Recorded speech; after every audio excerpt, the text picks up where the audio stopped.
सत्ता का दूसरा कार्यकाल और सवाल अब भी विपक्ष से। सवाल तो उससे होगा जिसके हाथ में ताकत हो, जिसके हाथ में पुलिस हो, संस्थाएं हो और मीडिया जिसके सामने नतमस्तक हो। सवाल तो उससे होगा ना। हम लेकर आए खबरों का एक ऐसा शो जिसमें सवाल होंगे सीधे, बेलाग और बेबाक उनसे जो सवालों से बचते हैं, जिनके हाथ में ताकत है। बेबाक लाइव टीवी, सच सबसे आगे। नमस्कार, आप देख रहे हैं बेबाक। मैं अभिसार शर्मा। वाकई दोस्तों, आज मेरे पास शब्द नहीं है। आजाद भारत के इतिहास में ऐसा कभी नहीं हुआ जो आज हो गया। महाराष्ट्र के गृह मंत्री अनिल देशमुख को यह ट्वीट जारी करके कहना पड़ा कि एफआईआर में दर्ज तमाम नामों को पढ़ लो और मुद्दे को कॉमनलाइज करना बंद करो, इसका सांप्रदायिकरण करना बंद करो।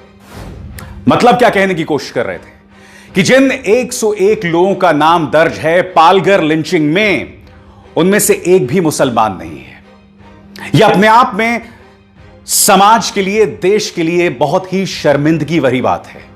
और मैं ऐसा आपसे क्यों कह रहा हूं? क्योंकि जब न्याय होता है ना, तो किसी का धर्म, जाति, रंग आदि नहीं देखा जाना चाहिए। मगर एक राज्य का गृह मंत्री इतना मजबूर है कि उसे ट्वीट करना पड़ा कि भाई दंगा मत करवाओ, क्योंकि पढ़ लो इस एफआईआर में कोई मुसलमान नहीं है, या किसी खास धर्म के होने की वजह से उसका अपराध बढ़ नहीं जाता है। आप पूछेंगे ऐसा क्यों हो रहा है? उसके लिए आपको इन लोगों पर गौर करना पड़ेगा। भारतीय जनता पार्टी के नेता संबित पात्रा और सुनील देवधर, खुलेआम ये लोग जब से यह घटना सामने उभर कर आई है, समाज के अंदर दंगे जैसे माहौल को भड़काने की कोशिश कर रहे हैं कथित तौर पर। आपको याद होगा, जैसे ही यह घटना सामने आई थी तब संबित पात्रा ने क्या ट्वीट किया था कि चूंकि हिंदू साधु संत की हत्या हुई है, इसलिए पूरा लिबरल समाज जो है वो खामोश है। कुछ इसी तरह की बात सुनील देवधर ने की थी। और उसके बाद क्या होता है, इनका जो पूरा पिछलग्गू चैनल्स हैं, वो तमाम जो गोदी मीडिया चैनल्स हैं, वो समाज में दंगा भड़काने वाले कार्यक्रम करने लगते हैं। आज सवाल यह होना चाहिए भारतीय जनता पार्टी के साथ कि वो लोग, जो वो 100 लोग हैं जिनके नाम एफआईआर में दर्ज हैं, वो भीड़ तंत्र में कैसे बदल गई? वो मॉब लिंचिंग करने वाली भीड़ में कैसे बदल गई? क्या यह सवाल भारतीय जनता पार्टी से नहीं पूछे जाना चाहिए? कांग्रेस के नेता अतुल लोंढे क्या कह रहे हैं, आप खुद सुनिए। सत्ता का खेल जो है वो भाजपा ने खेला है, इसमें कोई दो राह नहीं है। और इसी का नतीजा है कि महाराष्ट्र के गृह मंत्री शाहू फुले आंबेडकर पुरोगामी विचार के जो अग्रेसर राज्य है, उनके भी मंत्री को कहना पड़ता है, भाइयों हम बहुत कठिन समय से गुजर रहे हैं, हमें धर्म और जात के नाम पर नहीं, मानवता के नाम पर यह लड़ाई लड़कर जीतनी पड़ेगी। ये जो परिपाक है, ये जो दौर पर हम आए हैं, ये संबित पात्रा जैसे लोग और इनके ट्रोलर्स, इन्होंने इस देश की जनता को भीड़ का तंत्र बनाने की कोशिश की है। लेकिन मैं आपको दावे से कहता हूं, ये देश बुद्ध महावीर महात्मा गांधी का है, छत्रपति शिवाजी महाराज का है। ये देश कभी हिटलर का हो नहीं सकता, और कोई इसे करने की कोशिश करेगा तो वो नाकामयाब होगा। देखिए दोस्तों, अभी यह कहा जा रहा है कि वो जो 101 लोग हैं, उनमें से अधिकतर 80% बीजेपी समर्थक हैं। मेरे लिए यह अपराध नहीं है। मैं ये नहीं कह रहा हूं कि यह बीजेपी की साजिश है। मेरे लिए अपराध कुछ और है।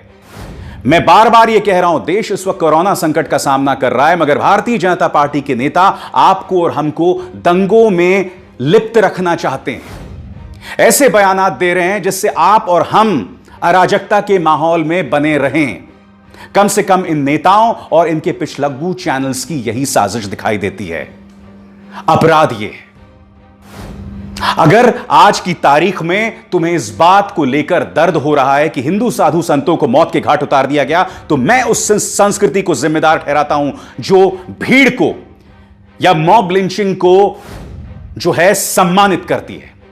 यह तस्वीर देखिए, जयंत सिन्हा सांसद बीजेपी से, जब इन्होंने इन गुंडों को, इन अपराधियों को सम्मानित किया था, तब ये मंत्री थे। जानते हैं कौन है ये लोग? अपराधी हैं, आरोपी भी नहीं, अपराधी हैं। और इन्हें सम्मानित किया था इस हार्वर्ड रिटर्न्ड बीजेपी मंत्री ने। गुनाह वहां से शुरू होता है। गुनाह तब शुरू होता है जब अखलाक की हत्या कर देती है भीड़, और महेश शर्मा उनकी जो हत्या का आरोपी है, जब उसकी मौत हो जाती है, उसकी दुखद मौत हो जाती है, तब उसके शव को तिरंगे से लपेटा जाता है। मुश्किल वहां शुरू होती है। मुश्किल वहां शुरू होती है जब अखलाक के तमाम हत्यारे मुख्यमंत्री योगी आदित्यनाथ की रैली में, लोकसभा के चुनावों की रैली में सबसे आगे वाली पंक्ति में बैठे होते हैं।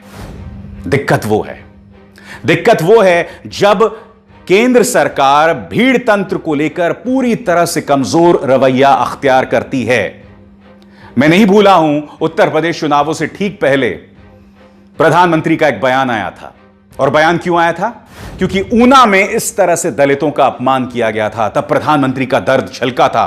प्रधानमंत्री ने कहा था कि मेरे दलितों को टारगेट ना करो। क्या प्रधानमंत्री के मुंह से कभी यह निकला है कि मेरे उन मुसलमानों को भी टारगेट ना करो? चलिए, आप दलित, मुसलमान, हिंदू की बात ही ना करें, मगर आप अपनी तरफ से एक संदेश तो दें कि भीड़ तंत्र की इस सोच को हम बर्दाश्त नहीं करेंगे। क्योंकि आज की तारीख में जो जहर आपने भर दिया लोगों के अंदर, उसी का नतीजा पालघर है। मैं फिर कह रहा हूं, दोष यह नहीं कि उनमें से 80% भारतीय जनता पार्टी समर्थक हो सकते हैं, मुद्दा वो नहीं है। दोष यह है कि इस माहौल में भी भारतीय जनता पार्टी के लोग जहर बोने का काम कर रहे हैं। यह त्रासदी है। और इनका साथ कोई और नहीं बल्कि इनकी पिछलग्गू मीडिया दे रही है।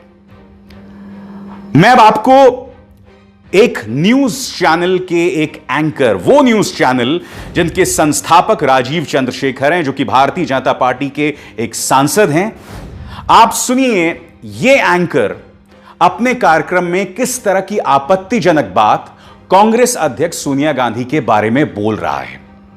अगर इस पर आप गौर करें तो सोनिया गांधी इस बात को लेकर खुश हैं कि पालघर में हिंदू साधु संतों की हत्या हो गई। सुनिए, मैं उसकी शक्ल नहीं दिखा रहा हूं, जानबूझकर नहीं दिखा रहा हूं, मगर आप इस जहरीली बोलों को सुनिए। आज वो चुप है, मन ही मन में मुझे लगता है वो खुश है। बिल्कुल वो खुश है कि संतों को सड़कों में मारा गया, जहां पे उनकी सरकार है। रिपोर्ट भेजेगी वो इटली में रिपोर्ट भेजेगी। मैं बोल रहा हूं, वो इटली में रिपोर्ट भेजेगी। देखिए, जहां पे मैंने एक सरकार बना ली, वहां पे हिंदू संतों को मैं मरवा रही हूं। दोस्तों, आप जानते हैं, जब मैं न्यूज चैनल में काम कर रहा था, तब एक बार मेरे कार्यक्रम में तारिक पीरजादा, एक पाकिस्तानी एक्सपर्ट, इस शख्स ने प्रधानमंत्री नरेंद्र मोदी के बारे में अपशब्द कहे थे। तब मैंने अपने चैनल को कहा था कि मैं इस शख्स को कभी अपने कार्यक्रम में शामिल नहीं करूंगा। और यही नहीं, उस कार्यक्रम में संबित पात्रा भी थे, मगर संबित पात्रा से ज्यादा प्रधानमंत्री नरेंद्र मोदी की अस्मिता को मैंने डिफेंड किया था। और जानते हैं क्यों? क्योंकि प्रधानमंत्री नरेंद्र मोदी हमारे प्रधानमंत्री हैं, देश के प्रधानमंत्री हैं। उन पर उंगली उठाने का हक किसी पाकिस्तानी को तो कम से कम नहीं है, समझे? और यहां यह शख्स जहर में इस कदर सराबोर है कि एक बुजुर्ग महिला, भूल जाइए वो कांग्रेस के अध्यक्ष हैं, मैं ही कह रहा हूं, एक बुजुर्ग महिला के बारे में तुम इस तरह के मानहानि वाली बातें कह रहे हो। आज मैं तुमसे सवाल पूछना चाहता हूं, और यह सवाल सिर्फ इस पत्रकार से नहीं है, सवाल उस कांग्रेस से भी है। मैं तुमसे सवाल यह पूछना चाहता हूं कि आखिर क्यों तुम्हारे कुछ नेता इन चैनल्स में जाकर बैठ जाते हैं? क्योंकि ये एंकर्स तो लगातार जहर उगलते रहते हैं, फिर भी आपके कुछ नेता इन चैनल्स में जाकर इंटरव्यू देते हैं। क्योंकि जब यह जहर उगला जा रहा था, उस वक्त कांग्रेस के जो प्रत्याशी थे लखनऊ की तरफ से, आचार्य प्रमोद कृष्णन, वो मौजूद थे और वो पूरी तरह से खामोश थे, सिर झुकाए इस कार्यक्रम को सुन रहे थे। क्या कांग्रेस को समझ आती है बात? दोस्तों, अफसोस की बात यह है कि जैसे कि आपने देखा, ये मीडिया हाउस ही नहीं, कई और मीडिया हाउसेस जो हैं वो लगातार पालघर में कहीं ना कहीं सांप्रदायिकरण करने की कोशिश तो कर ही रहे थे, उसको ज्वलंत बना रहे थे और समाज में एक अराजकता जैसा माहौल पैदा करने की कोशिश कर रहे थे।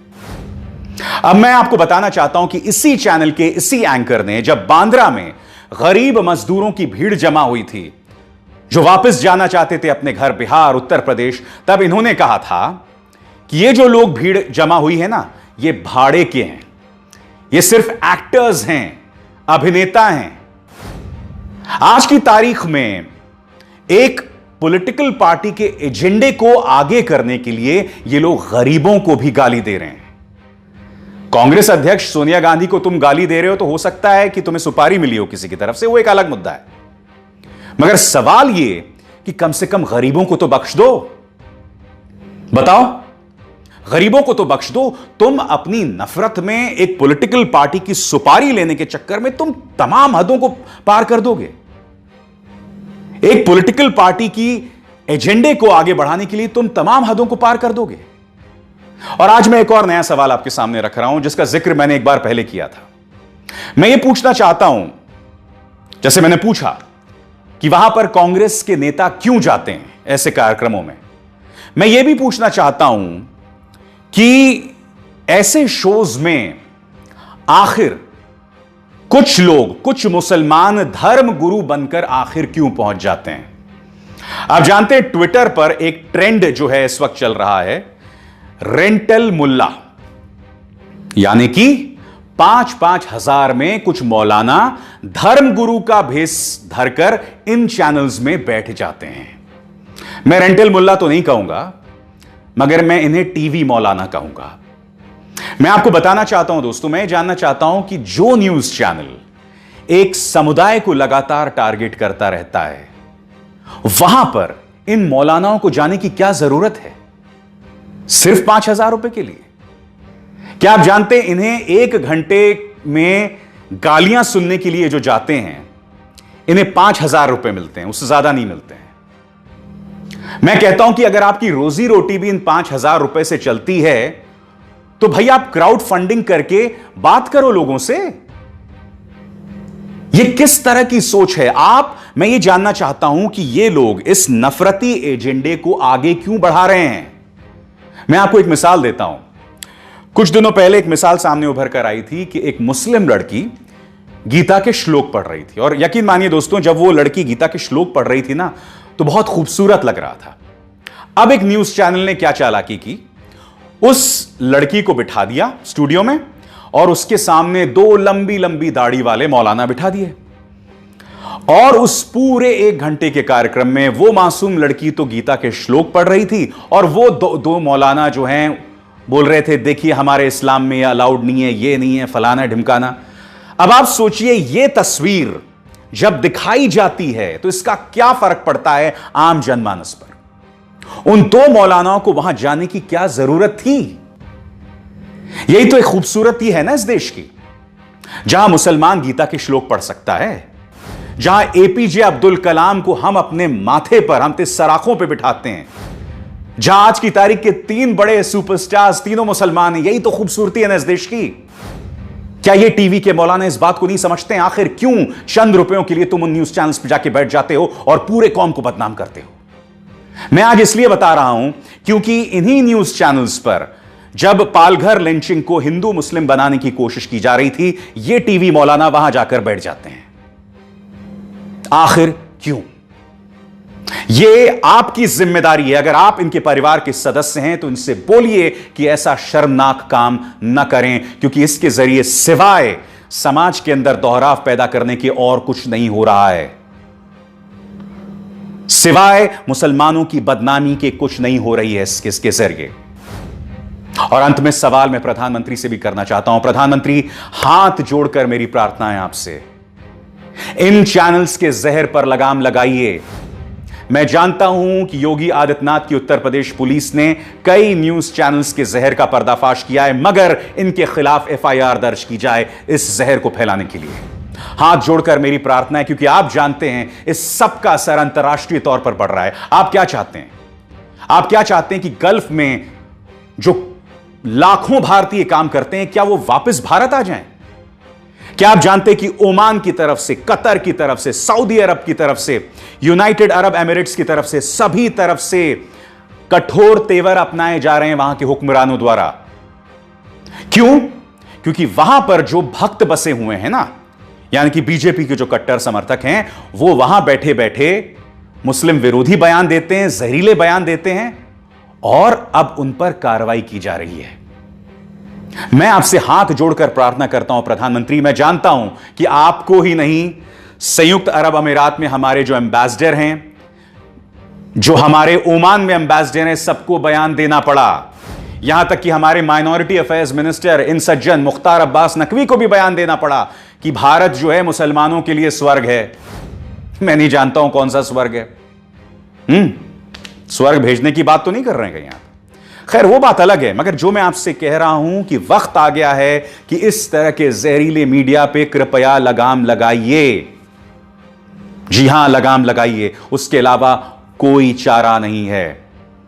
देश चल नहीं पाएगा। हम मजबूत हैं, हम एक हैं, हम बिखर नहीं सकते हैं, मगर घुटनों पे चलना कोई चलना नहीं होता है। आज मैं आप सबसे हाथ जोड़कर प्रार्थना कर रहा हूं, एक पत्रकार होने के नाते नहीं, बल्कि एक इस देश के एक नागरिक होने के नाते, कि कृपया इस जहर को अपने मन, अपनी आत्मा का हिस्सा मत होने दीजिए, क्योंकि इससे कोई एक समुदाय को नुकसान नहीं पहुंचने वाला है, पूरा देश इसमें डूब जाएगा। भारतीय जनता पार्टी के ये नफरती नेता बाज आए, जिन न्यूज चैनल्स का मैं जिक्र कर रहा हूं ये लोग बाज आए, क्योंकि जिन न्यूज चैनल्स पर ये एंकर्स काम करते हैं, तुम्हारे भी बच्चे हैं, तुम्हारे भी बच्चे स्कूल जाते हैं। आप क्या चाहते हैं? कल्पना कीजिए, आप लाइन लगाए एक सुपर स्टोर के बाहर खड़े हैं, आप अपनी रोजी रोटी के लिए गए हैं, आप चावल अनाज वगैरह लेने गए हैं, आप लोग सब खड़े हैं, और अचानक ऐसे ही जहरीले प्रोपेगेंडा के चलते वहां पर दंगे छिड़ जाएं। बताइए इसका जिम्मेदार कौन होगा? खैर, यह बात मैं अपनी हर शो में करता हूं, मुझे लगता है कि इससे पे कोई फर्क नहीं पड़ता, मगर मुझे भी वाकई इस बात का थोड़ा सा भी फर्क नहीं पड़ता कि आपके कान में जूं तक नहीं रेंग रही है, क्योंकि मैं अपनी आवाज इसी बेबाकी के साथ बुलंद करता रहूंगा। जय हिंद। लाइव टीवी, सच सबसे आगे।